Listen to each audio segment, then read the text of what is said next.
What up, though? This B-Boy Rich. I'm DJ Butter, y'all. And it's Funky Fresh in the Flesh podcast. That's right, that's right. We got my man DJ Kage. Yeah, man. What's good, brother? What's going on? What's up, B? Yeah, I'm good. I'm chilling, man. Chilling. Yeah. Into the stage with DJ Kage. That's how we go. Man, glad to be up here with y'all, man. You know what I'm saying? So, how y'all been, first of all? I mean, it's like post, this is the first interview y'all did in the new year? No, not yet. No. I can't even say that's the first one. Okay.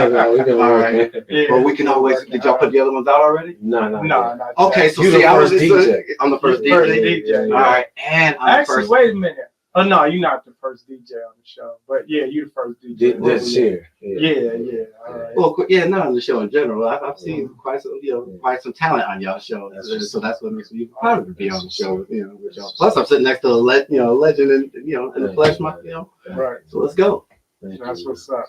Man, so how did you come about being a DJ? What was the influence at? Oh man, we're gonna take it back, which because there's a bunch of pops when my hands are in. A DJ is a great place to start. While I was going to Denby, I was working at Jeans West back in the mall when those used to exist, and I used to make my own mixtapes in the basement. Just had some turntables. I mean, there's an older story of, you remember when there used to be you'd have a turntable on top, a radio in the middle, and the double deck. The church radio. The church radio. Yeah. So it started where I had one and a friend had one, and we put both of those together and got one of those 4-channel Radio Shack mics. Wow. And so that was technically my first DJ set, was 2 of those, with the turntables on, and we ended up cutting those out into a box so it looked more official, but it was the most rickety set.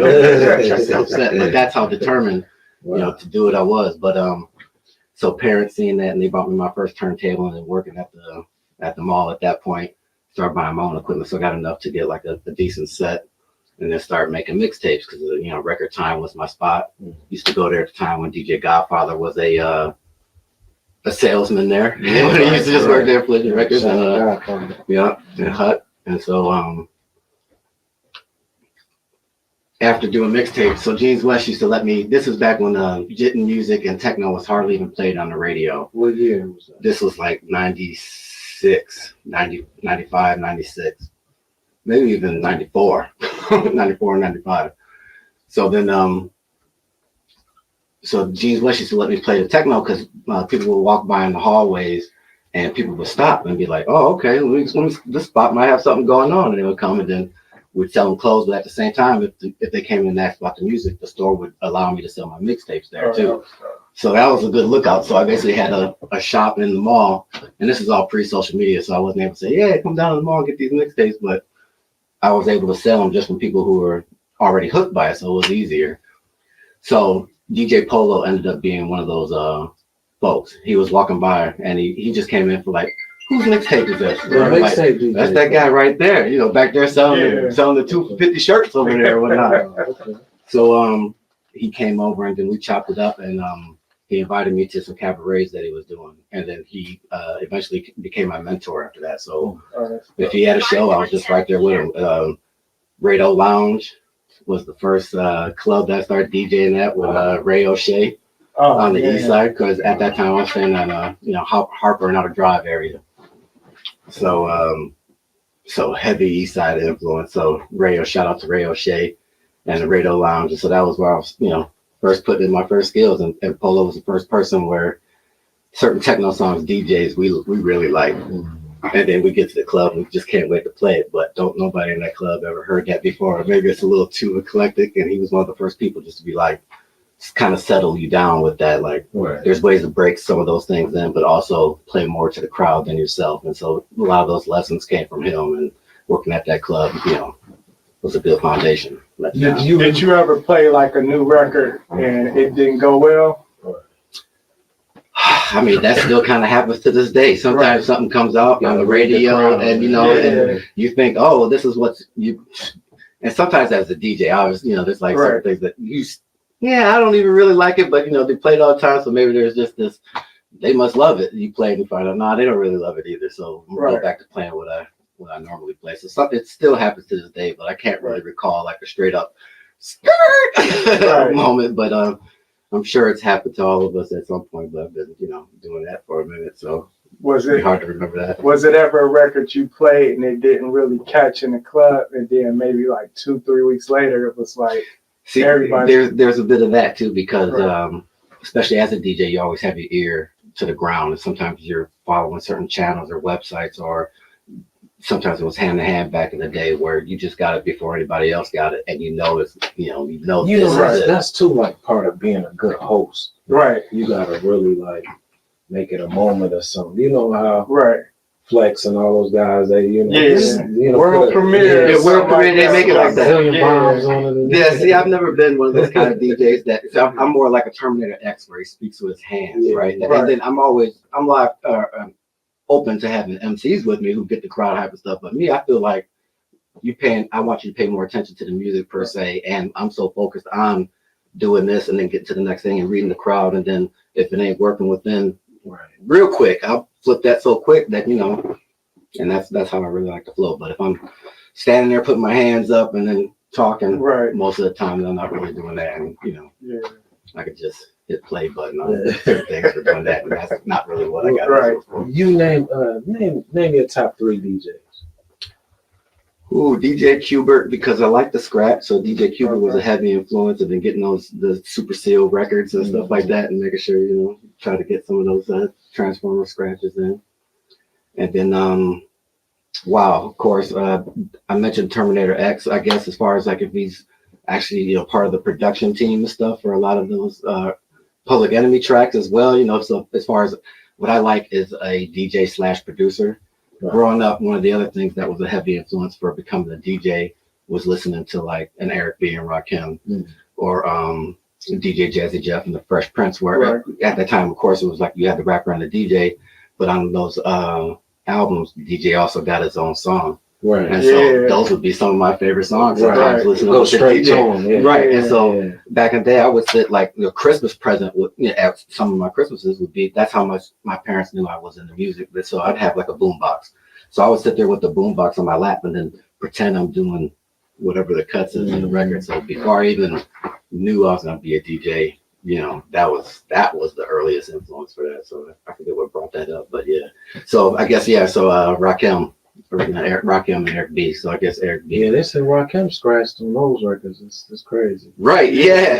Yeah. They say he produced a lot and played a lot of the drums. Right. I saw him out where he actually played the drum beat for a lot of those tracks, and not knowing that. That's crazy. I seen when DMC, he talked about Run DMC, things were changing when Jam Master Jay did the rapping on the pause record. Oh yeah. Right. Yeah. Right. DJ was instrumental to. I mean, obviously, as we know the history of hip hop, but DJ was so he was your band. You know what I'm saying? So making those breaks, putting those pauses, creating those loops, all that stuff, was a combination of, especially me as a producer too. Sometimes when I'm working on beats, it's always better to have like a rapper in the studio. Sometimes I like making beats, but when you have that rapper in there and he's already starting to feel what you're putting down, you hear him already starting to just mumble rap something as he's formulating something. All of a sudden, that just gives you a different ear to it, and then you start to just flip it and change things. And so, same thing with being a DJ. I prefer having a crowd. During COVID, I did Charivari before in front of a crowd, and Charivari after that, where they did them all live streams. Right. And so, you try to be as hype as you can for for an imaginary room, but that's tough, man. It's really tough because I really do. I'm one of those people that, it's not just I'll play number one. I'll play number two. Yeah, no, it's like the vibe and energy is everything. It's key to me. So, and for a lot of real DJs, so that was tough, but still made it through that. All right, you talked about DJ producers, right? Yeah. How does being a DJ impact how you produce, and does it help with your ear? Like, okay, I know the crowd's going to react this way. To mimic it. Yeah. That does help, especially as a DJ who pays attention to the crowd. When you already kind of have a feel or a vibe. And I'm not the type of producer I also know producers who are like, I'm going to play this song and go, okay, I'm going to make the exact same thing. And they're using this sound for this. And I'll make my own version of it, but they're like patterning themselves after people. Right. My beats are so different from one to another, because sometimes I go through periods where I don't even listen to other people's music, or at least any new music for a long time, especially when I'm in producer mode. And so I'm not afraid to just make whatever, but I know what at least drum hits sound hot right now, right? With kicks or snare or something like that, and maybe a snare hi-hat pattern, or that New Jersey beat that's kind of kind of hitting right now. So I might try to make something like that, because I have different types of clients that come through, from your backpack to your, your truest MCs to your just new pop. I just want to try to rap, and do you have a beat like, So I always try to have a couple beat likes, but mainly it's just coming down and sometimes starting with a sample or just starting with a bass and just it just comes out, and there's nothing I'm really aiming for. It just starts to happen. So, but having an ear, for at least, what's out here in the streets does help, because it gives you kind of a vibe or a rhythm, or at least that current, what that current beat is happening right now. So try to keep you updated. Hey, talk about your new album, man. You got a serious release right here. Real DJs putting out records right here. Oh yeah, real DJs do. Real DJs do real things. Right? Yeah. So this is Jits 4. So I'm a type of DJ who plays basically everything except country, and I'll mix, like a rock and roll acapella with a hip hop beat sometimes, depending on the crowd in the room and stuff. So I'm open to playing anything and making it sound kind of sweet. With that being said, my production is kind of the same thing. So I'll make dance music, I'll make hip hop, and the catering, although to those different type of clients that I have, or just artists that I like to work with in general. And so this particular vibe right now is Jits, and this is already up to number 4. All my music has already been released on Spotify, Apple. Find me at DJKage.bandcamp.com, where you can actually get the album. I have it in select stores, you can find it at oh my goodness, we'll get you the links and stuff. But Spotlight Records, Urban People Records, Spectacles, Music Melodies, and the list goes on. But the album, though, this is a house and JIT especially inspired album. And so with that, I'll have a song where it's instrumental, and then a song featuring artists, and so forth all the way through. And so this particular album features artists like Alexis Salon, Motorcam, June's Flow, and Park House, and Pink Vibes. And that's that's right. Go get that. Yeah, and that's kind of my thing too. If you look at all the body of work, is that collaboration is a heavy thing with me. So like the other series of albums that I do is called D Imports. D Imports Volume 1 through 3 is where I'm up to. The hip hop. That's the hip hop stuff. So just between those 3 volumes alone, I've worked with over 100 artists in the city. Mostly all the spitters, but including singers and some instrument. So I have drummers on it and saxophone players and all that. So counting them to over 100 artists just for those 3 projects. So the collabs, is a blessing, and it all comes from I believe just the standard of work that I put out, but also being real in the relationships that I build and having good shows. I've also, just as a DJ and a producer for myself, but I'll DJ for, any artists, in the city, and we put on a great show. Sometimes just that artist is just going freestyle based off just now I'm flipping beats, right? So I got to back up. Because you said any artist, you don't really mean any artist, right? Because you said spitters on the album. So it got to be a bar, like. Yeah, there's a bar. Yeah, because it can't just be anybody, right? No, just to mention on the last volume, for instance, the very first song on there features Guilty Simpson and Awesome Dre. Okay. The first producer to get Awesome Dre and Guilty Simpson on a song together, and happened on D Imports Volume 3, and that sets quite the bar. But just to name drop a few, like I said, it's 100 folks. So if I forget a few, I'm not forgetting. It's just for the sake of time. But everybody from Awesome Dre, Guilty Simpson, Cheddar Boy Malik, Mike Phelps. Mike Phelps goes heavy. From Coleman Young. Reggae artists like Nika Sarubis, Pink Vibes, Bang Belushi. Because as a producer as well, that's where a lot of these relationships came from. It wasn't just me in the basement hoping I want to put a mixtape together. Let me just contact everybody that's in Detroit. Right. That doesn't work. No, it doesn't work like that. People think that, especially as producers, like, why aren't everybody just jumping on my... It definitely doesn't work like that. So it took over the years of being a DJ, being a producer, having the actual relationships that I built with working with artists, getting them in the studio, doing songs for their projects, selling beats to them, whatever that was, doing shows with bands that I've worked with, and then at those shows networking with the other artists who are then coming up and down off the stage, whether it's hey, you need a DJ, hey, you need beats, hey, you need studio time, you need videography, or just let's connect on a social media level. You start to just build that network, and this has happened over years. So then, especially in those first 2 volumes, it's just now just you call on your friend, you just go through your Rolodex of people you've just done studio time with, and you'd like to, like, I know this guy would sound dope on this, and then the best part of like the volumes coming up is taking somebody who's never worked with somebody before, taking a seasoned artist with a relatively hot and hungry artist that's just coming up but hasn't had the opportunity to work with or meet this person yet, and being that bridge to kind of get them together. Or the different generations. Exactly. That's where it's exactly where it's key. So this was one of those things. So keeping within that, that's where we get to volume 3.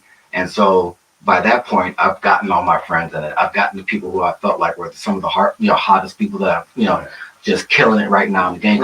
One thing about it's not just picking people who are everybody's paying attention to right now. I like to pay attention to the people who are like me, that I've seen grind out here, that I've seen create their own swag to sell, their LPs. They're out here doing shows. It's not just the online persona. It's the this is who I am persona. It's like no matter what, even if I didn't make another album, I'll still be at that show because hip hop is the way of life. And so that's a DJ's job. That's a DJ's job, right? So that's also, not to cut you off, that's also good business, because it's like cross branding. If I bring somebody in that's out here actually in the streets and making moves, they're on a project, that's just gonna bring more light to the project. You don't want somebody that's online only, they only rapping in their bedroom and putting it online, because it doesn't do any good for you. And that's what you hope for when these projects come out, is that you hope that, man, this project's got 30 people on it. All it takes is for each individual just put 1 or 2 posts for the first week, and you already got all your audience. But then your audience is coming, yes, and you're doing this favor by bringing it, but now all these other people did too, and then who never may have heard of you either or listened to you now have a channel to you.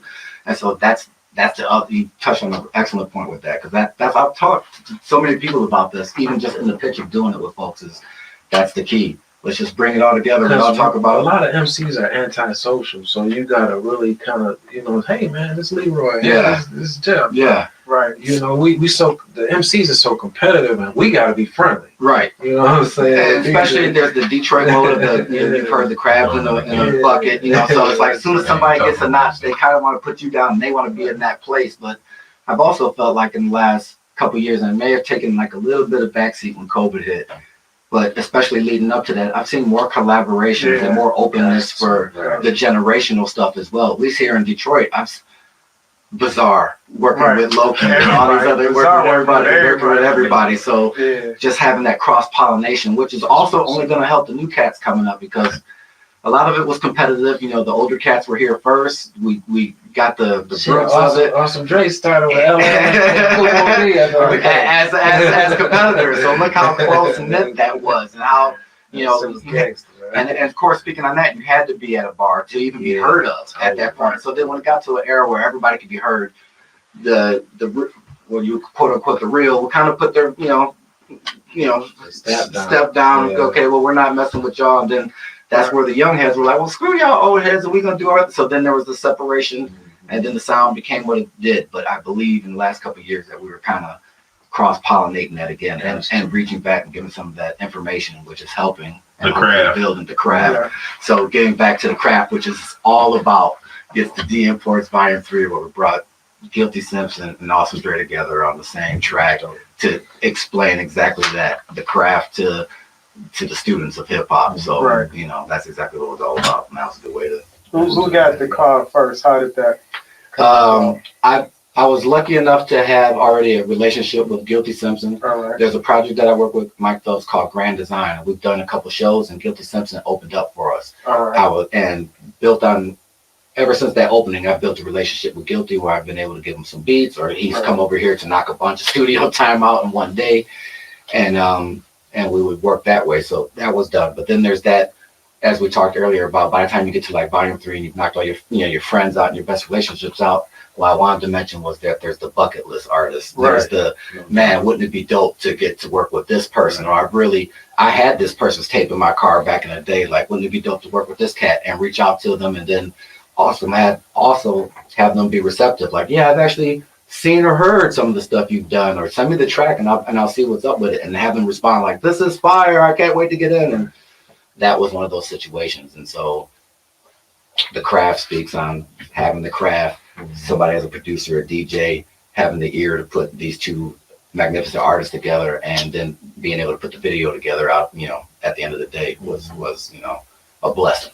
to be a student of the hip hop. You know, It's dope what you're doing. You got a diverse way of producing. You know, this is pretty dope to, you know, considering Baby Got Back as a Detroit record. Right. Right. Yeah, exactly. Keeping that side going. Right. Exactly. So, and it does. And dance music lends to just like that. That's a perfect, you know, example of dance music blending into hip hop and stuff. And I came up in that area with that, and going to the club with that. We like to dance.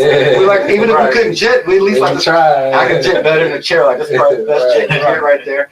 But we came up where coming to the club wasn't about sitting on your phone and watching the girls just dance with each other and then waiting to whatever opportunity to see them socially online and then talk to them. We had to come out there and drive up and a lot of freaking on and do whatever it was to get some attention. And then you knew right away, you start doing, they turn back and look and walk away. You're like, all right, well, that's not my night, you know what I'm saying? But that's what it took. And so there was a different energy in the music to provide that. And so I came up with that. And of course, I'm going to try my best to keep that going and keep that alive. That's the drive when it comes to making music, is getting people on the floor. When it comes to hip hop, creating a platform where you actually provide real spit, real, you know, real artists, and, you know, and provide showcase what it is I grew up loving and what I like about it, and what I believe that, you know, will make it better and make us all better. So it's good to see you working with Jones Flow. I did one of his first mixtapes. Oh yeah, yeah, man. He's actually But that was when he was jockey. Hip hop. Well, that's spit. It's funny that y'all mentioned that, because I just talked to Juice Flow and he's working on another project where he's gonna have an album where he's spitting again. So another artist just like me, where, you know, you do some hip hop, do the dance side. Just depends on, you know, the vibe, and he's one of those too where he can kill it on this jet stuff. He's got types of jet and dance music, and I can't wait to see what he does. He'll rhyme and then step back, and the guys jump out, start jigging. He'll be like, "Wow!" I shot some of those videos. The Detroit's on Fire. I shot that one. So no doubt. My boy, he's a white dude. He seen Juice Flow. We did a show with him, and then he came out there and jitted in some wallabies, and he jitted like the black dudes, you know. Yeah. He called me the next morning, like, "But I'm sore as fuck." See,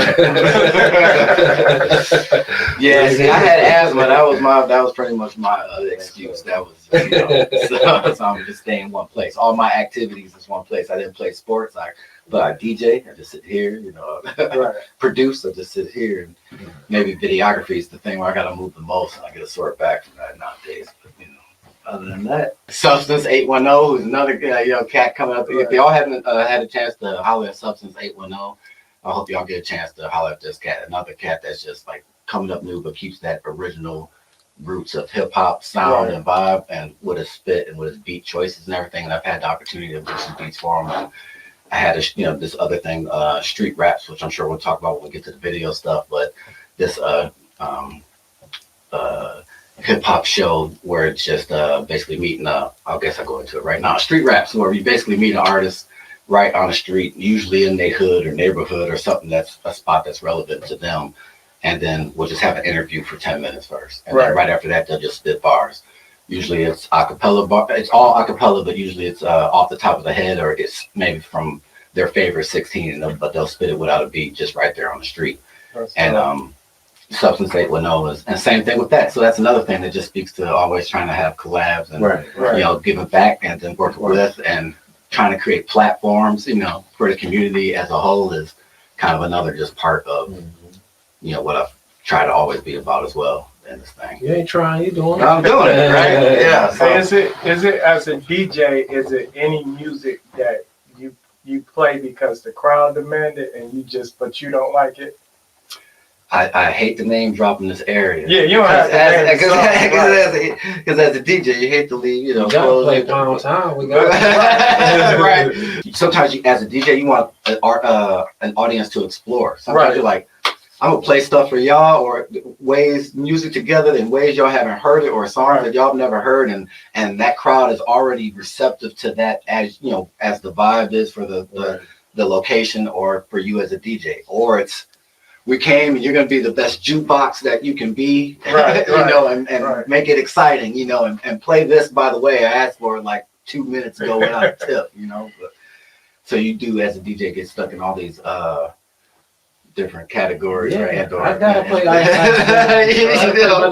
So I asked you that because I want to segue into from the production side. Yeah. Is it like what's the criteria? If anybody come to you for a beat, are you gonna sell them the beat, even if you don't like them as an MC? I'm as a businessman, you know. That's why. And here's the thing too. Maybe if I was one of those DJs or producers who was sold all his best beats, and every beat that I make from now on is like that jewel, and so every person who gets it has to meet this criteria. But I've literally got a vault of 2,000 tracks, so maybe when an artist comes by like that, we'll start at certain folders first. Okay. you know, you gotta actually produce them though. You can't just, you know. And then there's that side. And then when it comes to when working with them as an artist and producer relationship, absolutely give them the best that I can, all the way to.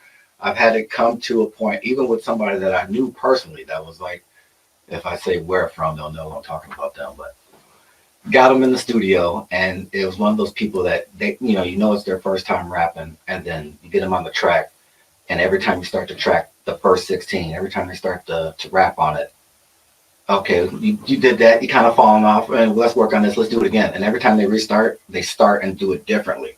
They haven't really, they're so novice that they haven't even learned how to pattern and stack bars yet. Like literally every time they spit it, it's different. So I've had to like literally stop the track and say, because there's so much more you want to do other than just get that one take. I mean, I'm thinking, you know, the ad libs, the dubs, all the stuff that have to happen, but you have to have the foundation and in order for me. It just was too far. Now, if I didn't care, I'd like, yeah, just let them run with that. But, you know, at the same time, they're happy to be where they're at, too. So a lot of times they'll be like, DJ Kage, you know, DJ Kage production. So I'm definitely going to make sure that comes out of there, that they're going to get the best that I can give them. So I've had that happen where I said, okay, well, this was good. And then I've given that exact direction. Like, this is what I'm hearing.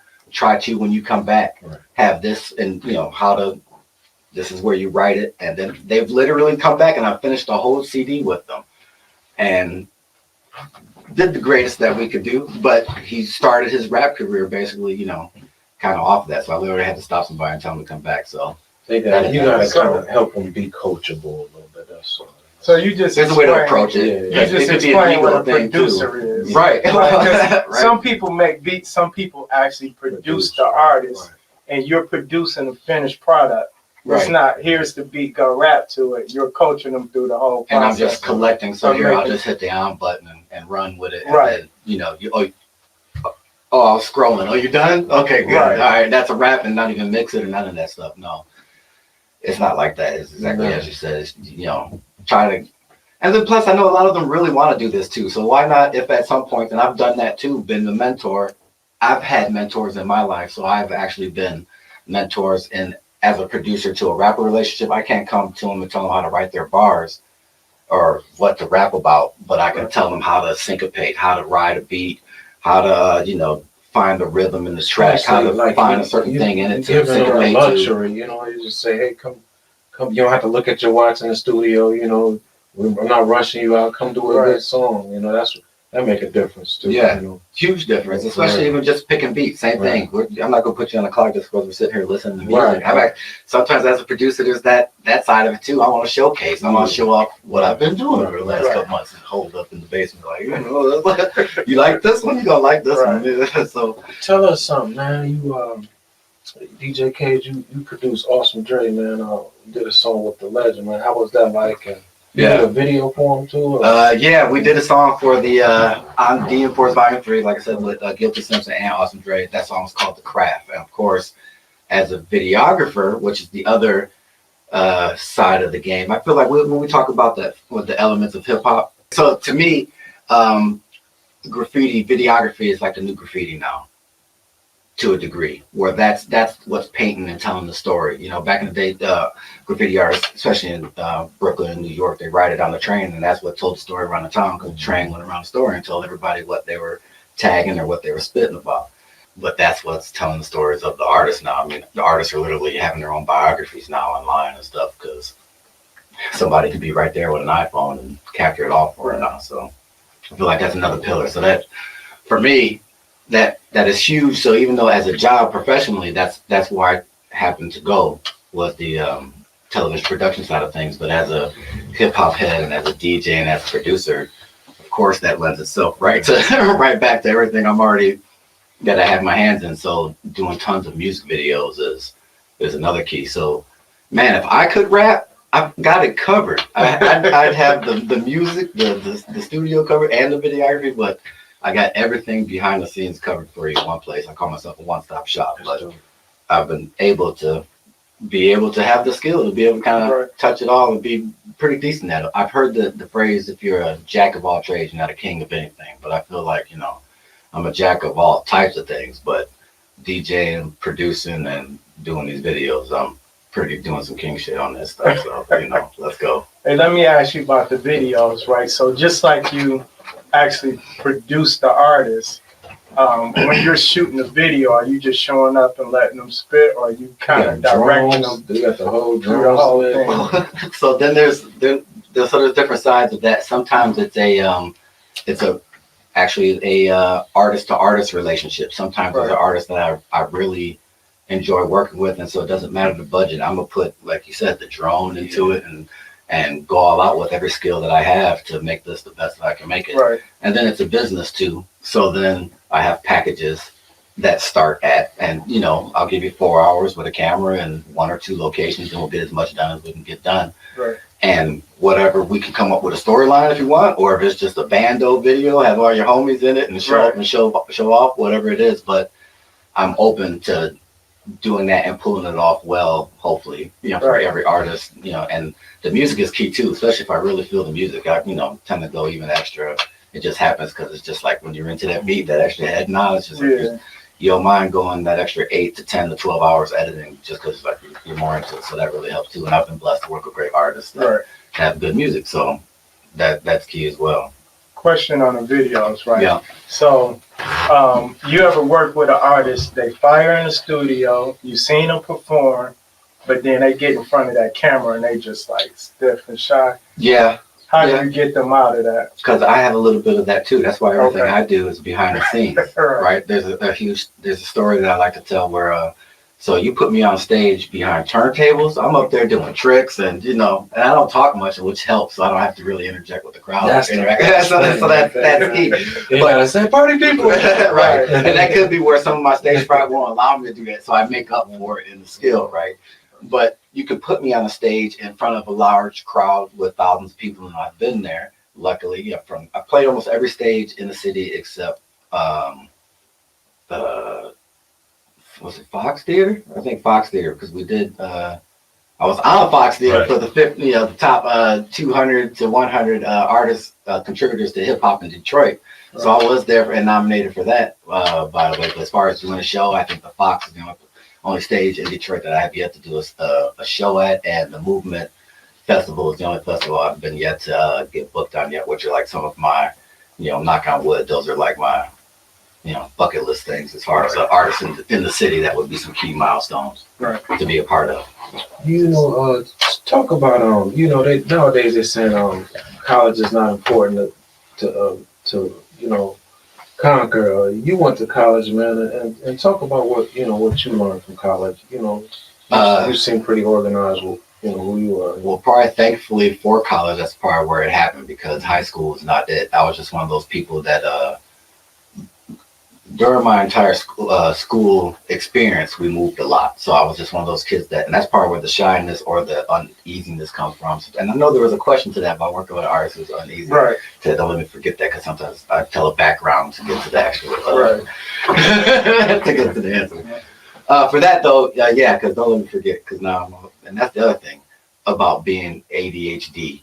And I haven't been officially touted with that, but I can see that that's where probably a lot of the just different doing all the different things is staying, you know, excited by it, or what is it? Just not that I get bored with it, but Right. you know, I'm always just looking for the next thing, and I can so far been able to have the capacity. If it, you know, if it has buttons, I can make it work. Right. You know, I don't think you get distracted. I think because I see a lot of people like that. They're good at a lot of stuff, and they get just above average. They're like, oh, I can do this easy, and before they master it, they move on to something else, and then they double back. Like, okay, the bar is set higher. I'm gonna go back and raise the bar because the competition is there. Yeah. I know I can do it. Now I'm back over here. Yep. Is that how you feel when it comes to those three elements? It was probably because I've had them happen in stages. Right. So like I started as a drummer in elementary through high school, all the way through high school. Right. And then in high school, started DJing in the basement, creating my own turntables, but then DJing in the basement, creating mixtapes. And luckily I came up as a DJ through some of the best era of music. You know, you talk about the 90s when it comes to hip hop and dance music, techno from Detroit, house music from Chicago, 90s. Did you experience Mojo and with the Wizard? As a kid, if we go back to the very earliest experience of wanting to become a DJ was listening to the Wizard, aka Jeff Mills. Was he on WJLB? Yeah. Was that so that was the station? So as a kid, he had an intro to it. I still got one of those recordings on tape somewhere, but the Wizard. And his intro, and he would just play things from the UK, from here, a little techno. A little techno. He played some pop stuff that you would do some craft work, exactly. Some just stuff that only he would play during his show, and that speaks to part of my eclectic ear as far as being able to just wanting to hear things from different places, because that ear set the tone for me right there. And then Mojo, which set the other tone for, you know. Not that I have an R&B side, because I don't really make R&B music as much, but I'm married, so I do have an R&B side. But, so artists like Prince, you know, from listening to Mojo, and then plus some house music and techno and stuff like Firecracker, Yellow Magic Orchestra and stuff. So that's heavy influences. So absolutely grew up. And can't forget about the funk. Mojo played a lot of.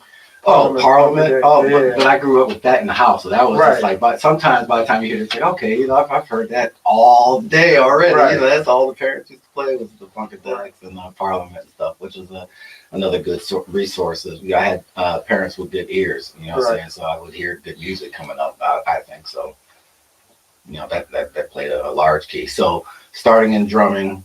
Moved into, but never away from, continued to do it. Actually, the only thing I didn't continue was drumming in college. That was the one thing that started to take a back seat. And so it was one of those things where it sat in the attic. You know, you're living on your own, you got roommates, rent's due, you kind of like short on rent. You're like, you know, there's this drum set in the attic I haven't played in like 2-3 years. I guess I could probably sell that, you know. And you sell it, and of course you don't get quite what you wanted for it. And you're like, that's the worst decision I ever made in my life, but at least the water bill's paid for this. Right. You know, so that was one of those things. But other than drumming, then when I got to college is then where I started producing. So as soon as I got my first computer, which is when I went to school, that's when I started. So so now I got this computer, and of course I got to do homework with it, but at this point I'm already a DJ, already been making beats, at least on drums, so that's already just kind of like the next thing. All right, well, let's make some digital beats. I don't have, you know, my drum set anymore, so now I started getting, you know, Mixman, I think was the first music program, and then Fruit Loops version 2 was part of the first one. But then Fruity Loops, and then starting from that, and then honing that time, because college up in Big Rapids at Ferris State, where I went, you know, like especially in the wintertime, there's absolutely nothing to do. That town is only 1 or 2 streets of anything, and outside 1 or 2 streets, there's absolutely nothing. So in the wintertime, you better have a hobby or a girlfriend, or I don't know. Talk about what you got coming out. I know you did some Alexa. Alexa Salon, we just finished a whole project called Aces. Man, that thing covers everything. She's spitting and singing, so try to cover the gamut of having hip hop and R&B leaning beats on there as well, and did all the production on it, recorded it here, and she probably recorded 4 fire videos for it that are all on her website on YouTube. You right now. direct them? I directed, shot Wow. the videos, all that stuff. And to your point, when you have an artist that is shy, timid in front of the camera, as you know, sometimes I tend to be or ramble on because I'm just, you know, maybe a little semi nervous on the inside or something, whatever that is. But so yeah, so you always want to let the artist be himself, especially when he's projecting himself on camera, because you don't want to stop somebody from, maybe they have an angle they're trying to project, you know, maybe they have, but at least what we're doing, I can give you the best angle for it and the best lighting and the best direction on some of that stuff. But I haven't really, especially it also speaks to just the type of artists I've been lucky enough to work with. A lot of them are already seasoned to a point, at least a stage or something like that. And even if it's their first video, they've at least watched enough videos where they can pretend enough. Right. You know, so I don't think I've ever really had where I have had super timid people in the studio where I've had to take back. There's never been anybody shooting a video where I went, "Oh, you're just this is not cut." You know, so I've never had that experience as a videographer, but I feel like I cover up and clean up a lot of stuff in post. You know.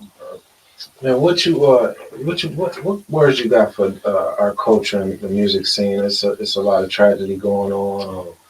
You know, the darkness. Some people embrace the darkness more than the light. You know, and it's kind of a reflection on what's going on. Yeah, I've been so as somebody who's connected to both sides of a recent tragedy. Definitely, because I've been sitting back. I haven't said anything. Haven't expressed any opinions about it at all, and that's out of just respect to everybody involved. But I've seen kind of 4 different things play out without speaking about the tragedy. Can at least kind of speak about some of the fallout.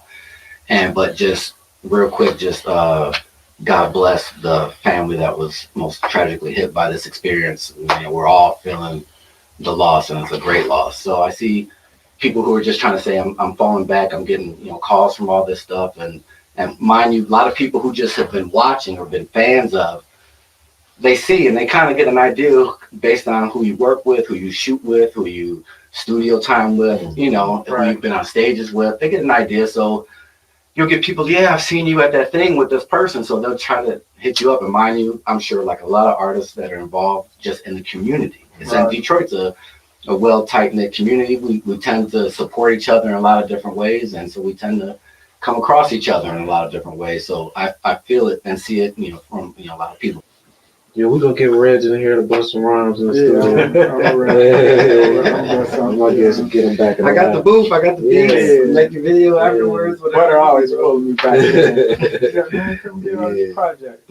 Man, thank you for inviting us to your studio, man. Thank y'all for coming. Yeah, for real. Flash up in here, you know. Oh, for sure. How can people get in touch with you? Best place is socials. DJ Kage, spelled all one word.